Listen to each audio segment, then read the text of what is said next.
matière de la partie analyse numérique porte sur l'arithmétique des ordinateurs. C'est un chapitre quelque peu singulier qui bénéficie d'être bien mis en contexte. C'est le but de cette vidéo. Nous pouvons résumer les objectifs du chapitre en deux grands points. Soit d'abord, vous amener à connaître les limites des ordinateurs en matière de calcul algébrique. En effet, s'ils calculent rapidement, les ordinateurs, en revanche, ne comptent pas toujours bien, et nous verrons pourquoi. En second lieu, vous apprendre à amoindrir l'impact ou à contourner ces limites aux capacités de calcul des ordinateurs.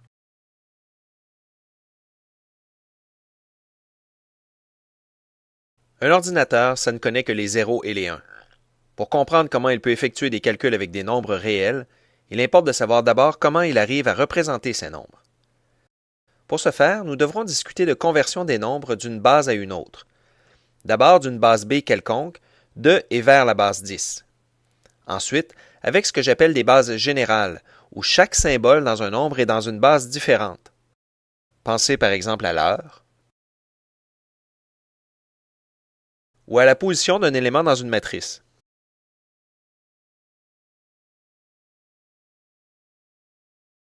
Cela fait, nous pourrons étudier la représentation des nombres dans un ordinateur, ce qui nous permettra de constater ses limites dans le traitement des nombres réels et pour le calcul algébrique. Nous pourrons alors enfin étudier quelques mesures simples pour réduire l'impact des inévitables erreurs d'arrondi et de troncature. Un des plus célèbres principes de programmation énoncés par Kernighan et Plogger est qu'il ne faut jamais s'attendre à ce que le produit de 10 par 0,1 donne vraiment 1. Cet état de fait pour le moins surprenant découle de la représentation interne des nombres dans un ordinateur.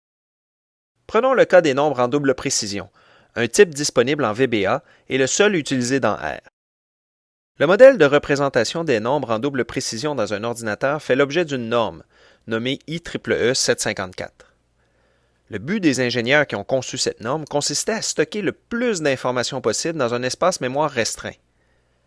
La norme stipule qu'un nombre en double précision requiert 64 bits d'espace mémoire, soit une suite de 64 0 et 1. Tout d'abord, le nombre est représenté en virgule flottante, sous la forme suivante. On remarque que la base est 2, donc que le nombre est stocké en format binaire. Cette base est implicite. Il en va de même du 1 à gauche de la virgule, qui n'est stocké nulle part. Enfin, on remarque que l'exposant est exprimé en excédent de 1023. De cette façon, il n'est pas nécessaire de stocker son signe.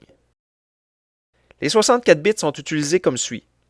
1 pour stocker le signe du nombre, 11 pour stocker l'exposant dans la représentation en virgule flottante, et 52 pour stocker la partie fractionnaire du nombre. À partir de ces informations, il devient assez simple de déduire les éléments suivants. Le plus grand nombre représentable en double précision, le plus petit nombre représentable, la plus petite valeur que l'on peut ajouter à 1 telle que le résultat sera différent de 1, l'écart entre deux grands nombres et l'écart entre deux petits nombres. Nous verrons d'ailleurs que les petits nombres sont beaucoup plus rapprochés que les grands nombres, d'où l'importance de ne pas constamment calculer avec des nombres gigantesques. Lorsque l'on effectue des opérations mathématiques sur des nombres en virgule flottante, il faut d'abord aligner les exposants sur celui du plus grand. Lorsque le nombre de chiffres après la virgule est limité, et dans un nombre en double précision on parle d'environ 18 ou 19 chiffres après la virgule, on peut alors introduire des erreurs de troncature. C'est pourquoi il faut comprendre que les règles de l'arithmétique en virgule flottante dans un ordinateur ne sont pas les mêmes que celles de l'arithmétique usuelle. Par exemple, l'addition et la soustraction ne sont ni associatives ni commutatives. Le résultat peut être différent selon l'ordre dans lequel on effectue les opérations. Nous énoncerons donc 5 principes de programmation à respecter pour diminuer l'impact des erreurs de troncature. De plus, certaines opérations sont plus coûteuses, en temps, à réaliser pour un ordinateur. On veillera donc à diminuer le plus possible le nombre de multiplications et de divisions lorsque le temps de calcul devient un enjeu, dans une grosse simulation par exemple. En conclusion, voici quelques exemples d'opérations que l'on voit souvent dans votre code et la manière de les améliorer. Toutes sont algébriquement équivalentes, mais pas numériquement équivalentes.